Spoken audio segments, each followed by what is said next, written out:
大家好，又歡迎大家翻嚟寶老師嘅躺平投資打法啦。咁就呢一集係2.3集啦嚇。咁呢一集我就叫佢做食米一定係即刻 all in 同埋 strong hold 啊。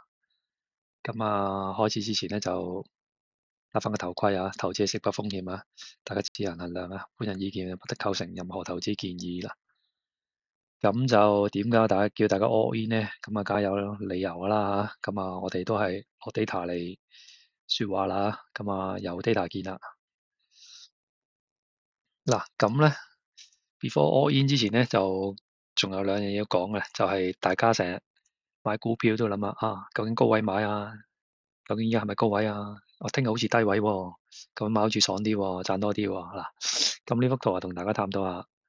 第一個方法有理冇理，買咗入去先，然後揸到你退休為止嚇。第二個方法叫做進進出出，七進七出啦嚇。你今日買好似好低位喎，聽日買好似又賺咗10蚊雞喎，放出嚟好似好爽喎。咁你叫 time the market 啊？我唔理你進出幾多次啦嚇，你都係擇時進出啦，你要 time the market 啦。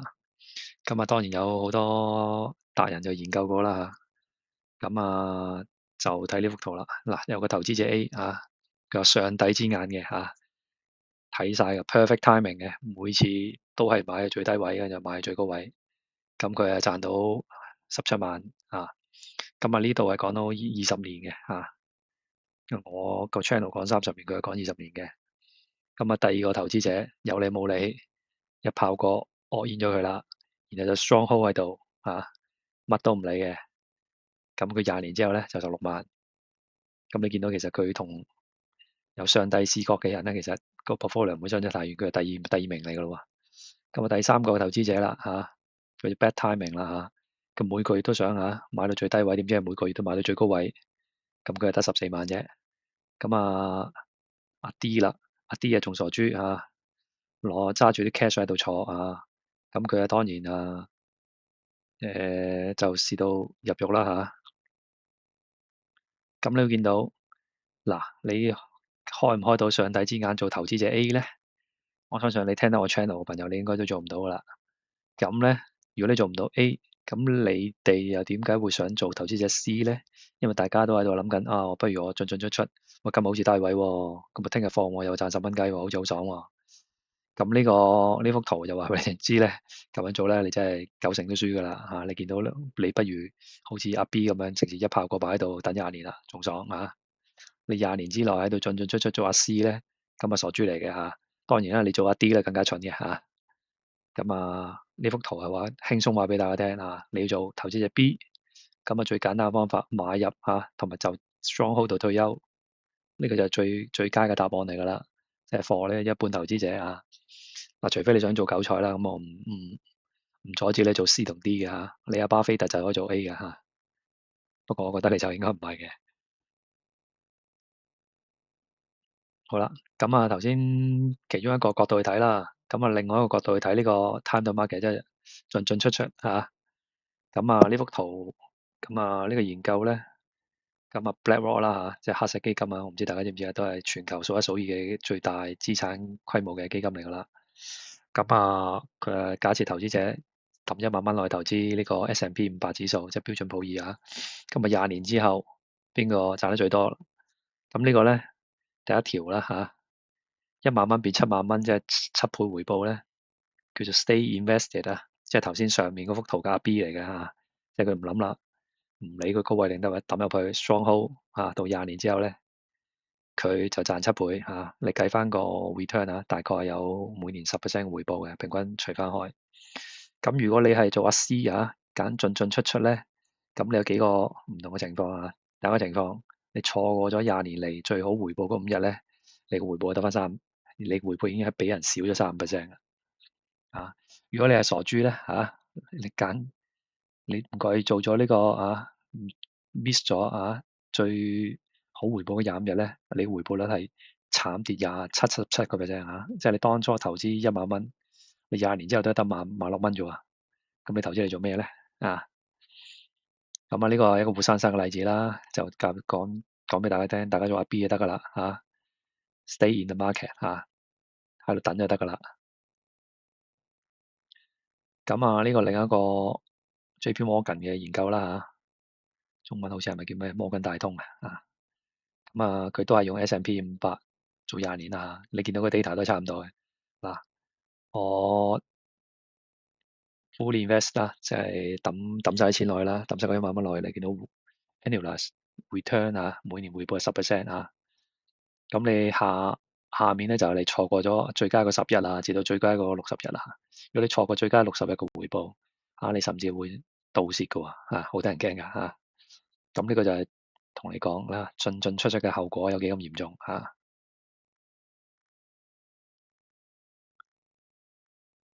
咁頭先講嗰啲都係美國市場啦我驚大家唔信咁我揾到啲澳洲嘅結果啦咁你澳洲股票市場咧，你結果其實差唔多嘅啫。咁當然佢回報冇咁高啦，而且佢係25年啦，佢計。你最左手邊綠色呢條數嘅線咧，就係頭先阿 B 做開嘅嘢啦買喺度 stronghold，直至到25年之後，個回報率係每年8.2%嘅平均。咁如果你又係做啲 bad timing你做下 C 又諗進出咧，你有機會得翻2.8%回報嘅，最慘就你只係錯過咗喺呢20年嚟其中嘅30日嘅啫喎，你就已經得翻2.8%年回報咁如果你睇到呢度咧，你都係想慢慢進出咧，咁我都阻止唔到你啊，你可以繼續啦。咁你就要同呢個咁高嘅回報 say bye bye 啦好啦，咁頭先講完究竟係 stronghold定係即刻定係慢慢進出啦俾人賺手續費，仲要自己蝕埋嘅回報呢一個 slide 咧就同大家講兩種嘅方法第一種叫做月供啦，即係大家最安心最中意用嘅買法啦即係除咗頭先嗰啲七進七出嘅方法之外啦咁第二種叫做 all in 或者叫冧心啦，人哋嘅中文叫做月供就叫 CA cost averaging 咁樣嘅，咁呢度都係研究啦，咁呢幅圖其實都係一個好明顯嘅證據咁點樣睇咧？就係嗱，上面呢個 market 啦，你基本上涵蓋晒全世界咁滯㗎啦。咁大家睇 global 啦最簡單呢行 global，美元計價啦，我哋睇其實應該分別就不太大。左手邊呢一行咧就係講LS 即係冧心啦冧心 beating CA，即係一炮過係贏呢個月供。咁呢個月供點解佢分3個月供啦？即係你假設你100萬，你將佢100萬分成3份，就3個月供啦。由上至下3、4、5、6啦，或者你去到最尾就係分6個月嘅月供啦，同埋你一炮過喺第一個月就懟落去啦咁你見到咧，基本上咧呢幅圖咧，你見到個 percentage 咧都60%以上嘅，即係話咧一炮過咧，其實贏呢個月供嘅勝利率係高達6至7成嘅。大家見到呢個所有 market 都係60幾%嘅勝利率以上嘅咁就所以有得揀咧，最好就唔好傻豬豬喺度月供啦就一炮過就算啦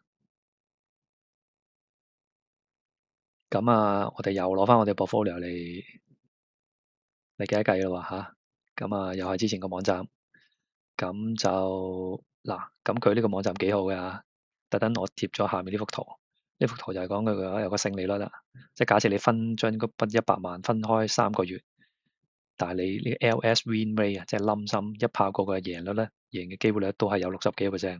如果你計翻36個月，即係你將筆錢分開36個月，你個冧心即係你嗰個一炮過贏，你分開36注買咧，係個機率係有80幾係咪好違反呢個你嘅常識咧即係大家都覺得一炮過可能可以用呢個所謂嘅平均成本法實際就話俾你知係唔 work 㗎咁嗰啲只係心理上好過啲嘅啫。咁就我又再做多幾個back test 俾大家啦。第一個咧叫做我將個100萬咧拆12個月去供啦，即係每個月就供8.3萬到啦。咁第二個方法咧就係100萬拆24個月，即係2年內月供每個月供4萬蚊到。咁你喺呢個網站度，即係之前俾大家嗰條 link 度咧，其實都揾到噶啦。呢粒掣見唔見到 cash flow 呢個咧就教翻你月供嘅金額。咁呢個 frequency 咧就教翻每個月啦。咁 starting value 因為佢冇得 set 零嘅，咁啊大家 set 住1蚊先啦，冇乜影響嘅。咁cash flow 嘅 end day 即係呢家嗱呢個我個例子係供24個月啦，咁你教翻24個月啦。咁我1995年開始供啦，11月開始供啦嚇，咁供到1997年11月啦，就係呢度24個月啦。咁你 set 完呢個 setting，你撳完 backtest 呢個掣之後咧，佢都俾你睇翻嘅。咁右手邊呢個就係分24期之後嗱，你見到最終係供咗100.08萬雞啦嚇，100蚊雞我哋唔理啦嚇。咁呢邊左手邊同一方法啦，幫你分12個月。咁你每個月8萬蚊，你供完之後咧就9996啦，4蚊雞我又唔理佢啦嚇。呢啲 rounding error 係啦，嗱呢個就係 set up 啦。咁就sorry 呢個我陣間跳翻嚟俾你講呢個。咁呢個叫一炮過啦，即係頭先即係我哋條片都用呢個一炮過嚟講噶啦。咁中間呢幅圖就月供12個月啦。咁最尾呢幅圖叫做月供24個月嘅。咁你見到咧嗰個 ending value 啊，即係最終嘅錢啊，明顯係一炮過比較多嘅喎。一炮過有990幾萬嚇，你分12炮，你得翻920萬嚇，你分2年，你得翻860萬嘅啫喎，見唔見到啊？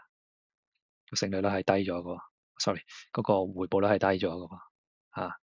咁如果你睇回報率啦，今次要睇呢個 MWRR，因為呢個你有月供啊，咁你要比較呢個。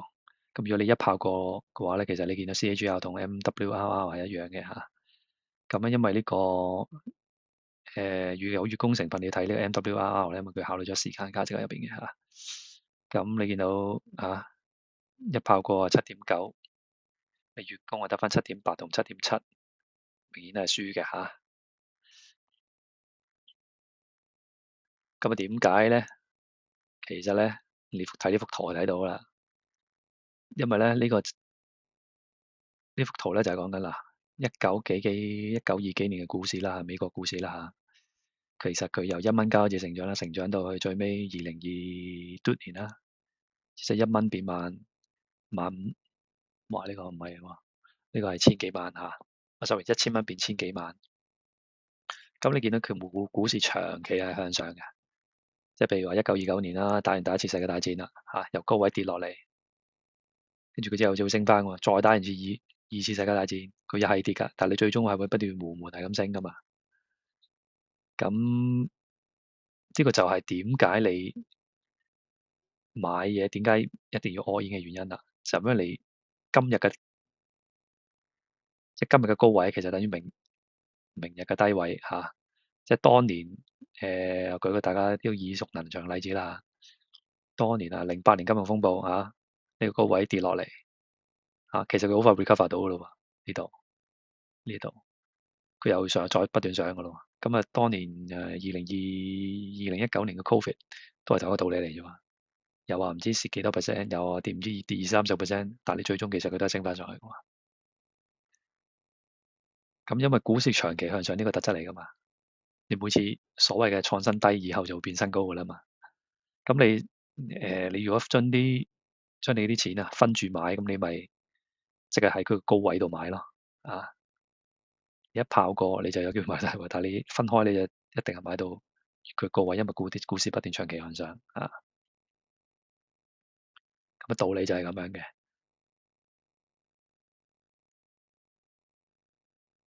咁就理論上咧就一炮過贏啦。不過我講完咁耐，大家應該都係會即係見到有 data 實證，大家都唔係好順超㗎啦，應該咁理論上一炮過贏嘅，實際上咧我估你哋都唔會咁做㗎啦我自己本人咧都未必做到咁但係咧大家要折衷少少啦。咁你譬如話你有100萬閒錢，咁你可能將50萬去 all in 咗佢先，咁另外嗰50萬可能你分幾注，就今年之內就買晒佢，咁呢個就合理啲咁其實仲有一樣嘢大家忽略嘅就係，其實大家身為打工仔啦，我假設你係打工仔先啦老闆就唔好同我講嘢啦。